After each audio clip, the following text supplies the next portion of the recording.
So definitely when we started thinking about the Metaverse Fashion Week, I think the original point of discussion was already what the community of creators in the Decentraland were doing in fashion, because there was a big movement already in creating digital garments, and the identity of the users is a lot related to the fashion they wear in the metaverse. I think that was the beginning.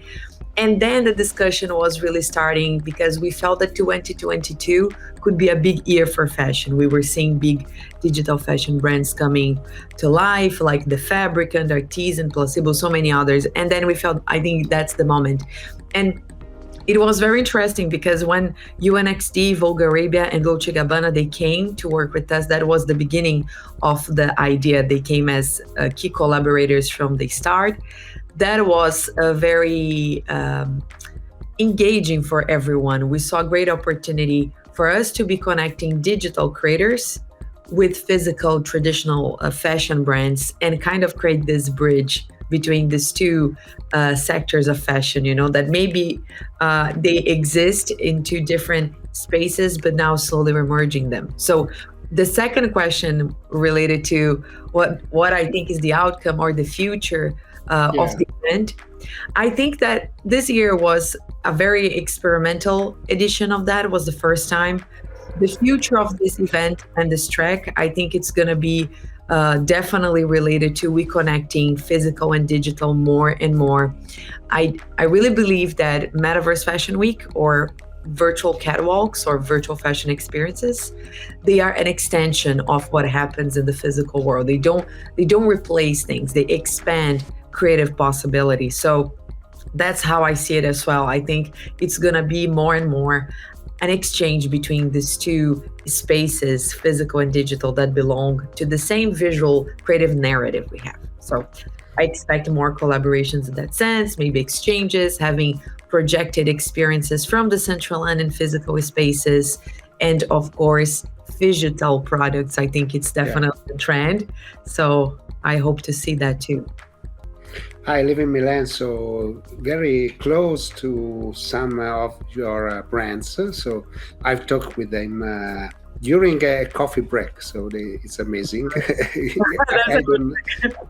Yes, it's amazing. But I think that the metaverse is an experience.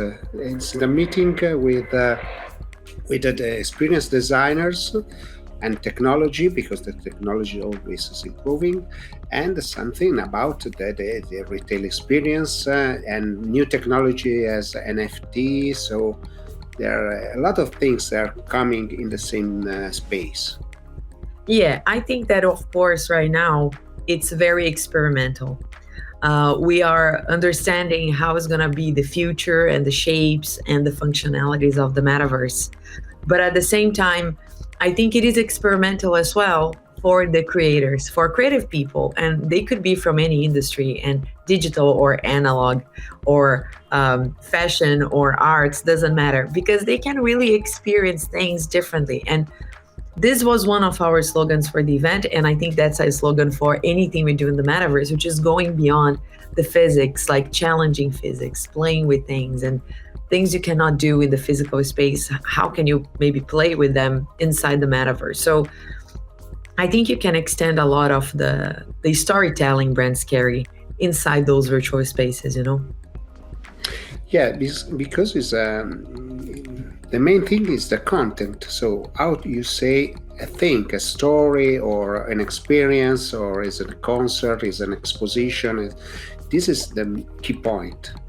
Yeah, and many times, like when we do, like I recently was in an event in Lisbon for NFT, and in my keynote I was showing that this idea of us doing immersive experiences is not just a thing of the 21st or 20th century. Like, we have been trying to immerse in different centuries ourselves into paintings, into drawings, into animated images, and like cineramas, for example, right? They were super immersive in the end of 19th and first beginning of 20th century. And I think that's what it is. The metaverse is a continuum of those desires. So is a very powerful storytelling that actually now brings people more into the center of that, right? Because users can be more participative in that process of creation. I think that's the main difference.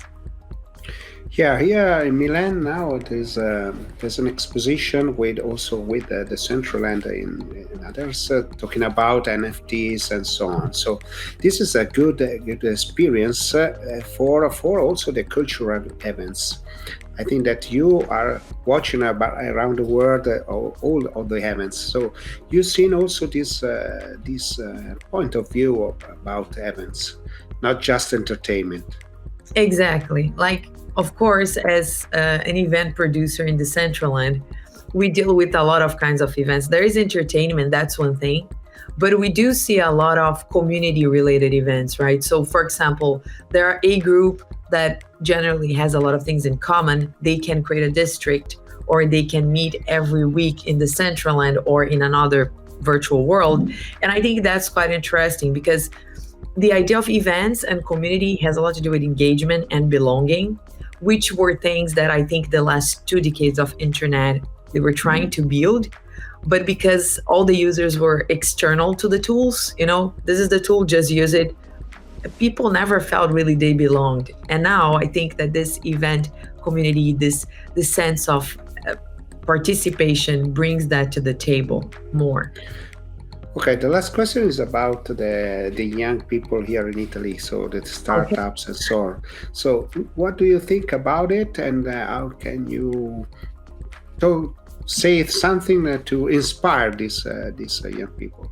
Well, I have the pleasure to work with a lot of amazing young generation talents in the digital world. I did work before, and I know a lot of them amazing 3D modelers and entrepreneurs. So I can only say that sometimes it may looks like very difficult to maybe start putting your ideas into practice, but I think the metaverse environment and ecosystem is very welcoming to everyone. I think that if anyone has an idea, a desire, they should just join the Discord communities. They should start talking to people and participating, and then the doors they slowly open.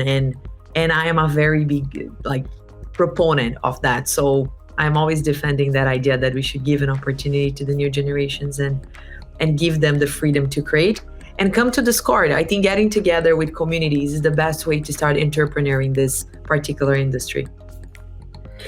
Okay, Giovanna, thank you so much. I know that you speak a little bit Italian, so I want to say ciao. Un Ciao. po'